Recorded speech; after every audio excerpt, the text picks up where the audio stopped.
빌립보서 4장입니다.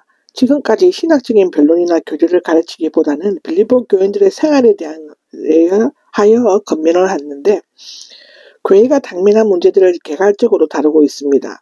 여기 4장에는 빌립보 교회의 문제에 대한 여러 가지 충고와 빌립보 교회가 보내준 선물에 대한 감사와 마지막 인사를 하는 것이 나옵니다. 1절에서 9절까지는 크게 8가지 내용으로 나누어지는데요.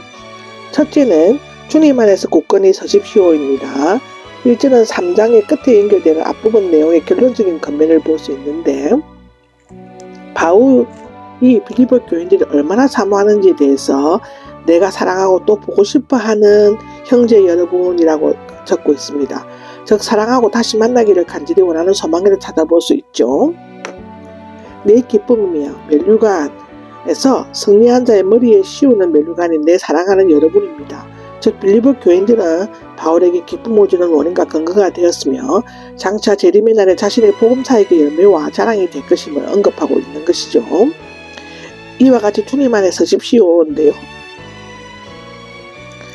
이와 같이 주님 안에 서십시오는 3장 20절에서 21절에서 말한 바 있고 그리스도인의 시민권은 하늘에 있고 또 영광스러운 부활과 영광의 소망을 가지고 있기 때문에 굳게 서야만 한다는 것입니다.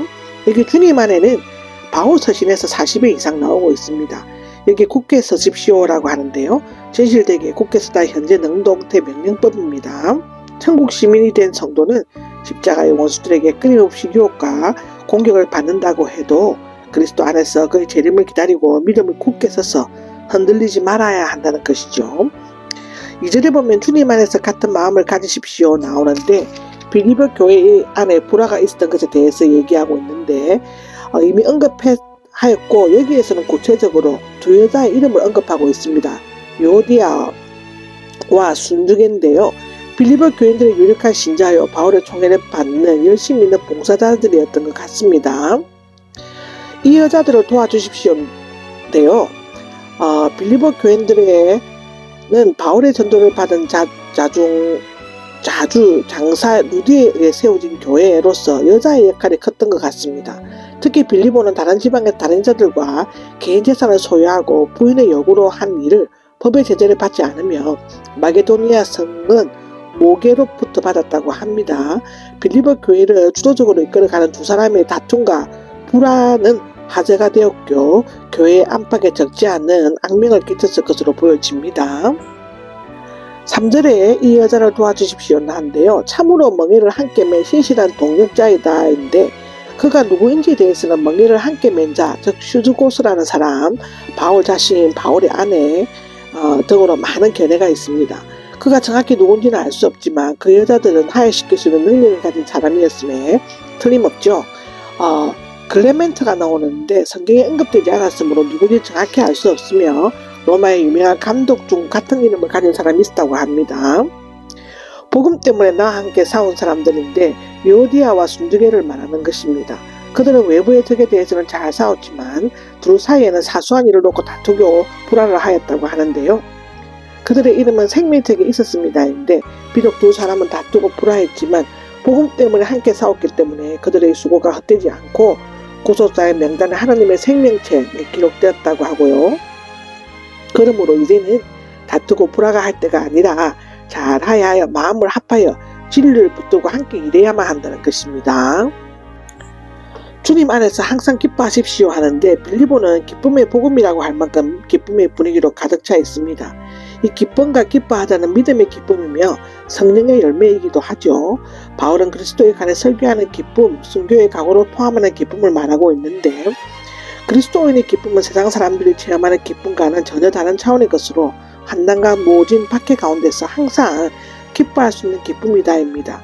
주님 안에서는 어떤 상황 가운데서 그리스도가 기뻐해야 할 충분한 근거가 됨을 나타내는데 옥중에 갇힌 바울이 그들 기쁨을 강조하는 것은 자신으로 말미암아 불안해하고 염려하는 빌립보 교인들로 하여금 그리스도의 임재하심과 위로하심을 경험함으로써 새로운 삶의 원동력을 얻고 장차 얻게 될 영원한 영광을 사모하도록 하기 위함이었다는 것이죠.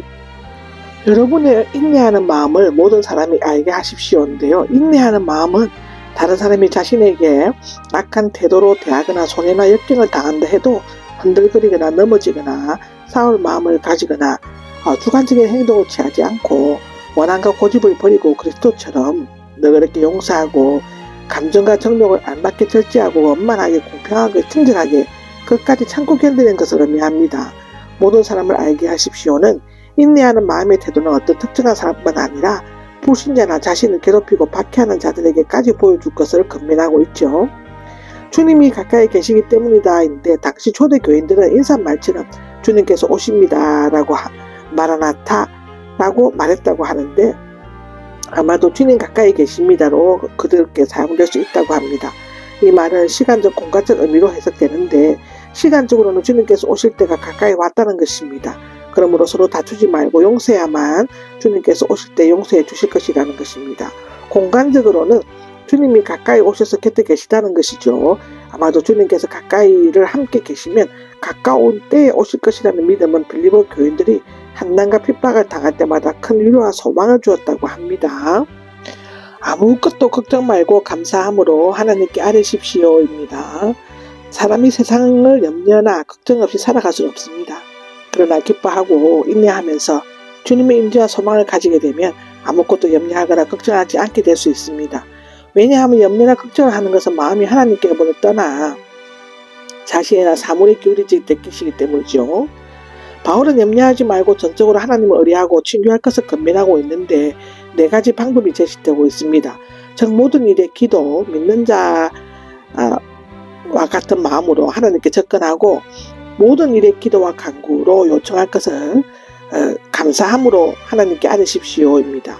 그러면 지켜줄 것입니다인데요. 그러면 지켜줄 것입니다인데 모든 이해력을 뛰어넘는 즉 사람의 생각으로 기억할 수 없고 스스로 힘으로 경험할 수 없는 하나님의 평화 즉 일시적이고도 표면적인 세상의 평화는 달리 하나님께로부터 오는 내적이고 영원하고 완전한 평화이고 염려를 없애주고 기쁨의 동반자가 되는 것입니다. 하나님의 평화가 그리스도 예수 안에서 마음과 생각을 지켜줄 것입니다인데요. 여기에서 이해력은 육적인 생활에 속하는 이성, 마음은 지적, 의가 자리 잡은 장소입니다. 생각은 마음에서 나오는 판단이나 지혜의 출제를 의미하죠. 하나님의 평화는 막강한 로마 군대의 파수꾼처럼 성도들을 모든 근심과 걱정과 염려로서 굳건히 지켜줄 것입니다. 모든 것에 다 마음에 간직하십시오인데요. 끝으로 바울 서신에서 끝맺으려고 하거나 새로운 주제를 언급하려고 할 때 사용되는 용어입니다. 나머지 점에 관하여인데요. 무엇이든지 즉 모든 것을 그리스도의 정상적인 영역에서 반드시 명심하고 생각하고 행동해야 할 생활과 표준을 6가지 항목으로 열간 후에 나중에 2가지 덕이 되고 칭찬할 만한 것을 항목을 추가하고 있습니다.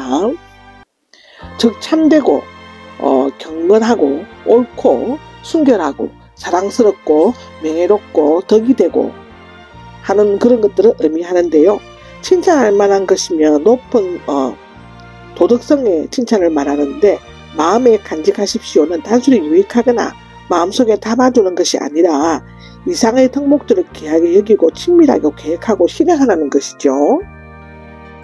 내게서 배우고 받고 듣고 본 것을 그대로 실천하십시오라고 하는데 바울은 자신이 배우고 믿고 확신하고 있는 바를 남김없이 다 가르쳤으며 설교의 말과 손끝으로가 아니라 행동으로 본을 보이고 몸으로 실천함으로써 가르쳤습니다. 그는 자신을 본받는 자가 되라고 권면하죠. 그러면 평화의 하나님께서 여러분과 함께 계실 것입니다인데요. 하나님의 평화가 지켜줄 것입니다인데 여기에서는 함께 계실 것이다 라고 언급하고 있죠. 참된 평화는 그리스도의 속죄로 인하여 하나님과 사람과 사람 사이에 이루어지는 것입니다. 에베소서 2장 14절에서 18절에 기록되어져 있죠. 평화의 하나님 즉 모든 면에서 진실하게 행하고 올바르게 살려고 하는 자들에게 함께 계신다고 로마서 15장 33절, 데살로니가전서 5장 23절에는 기록하고 있습니다.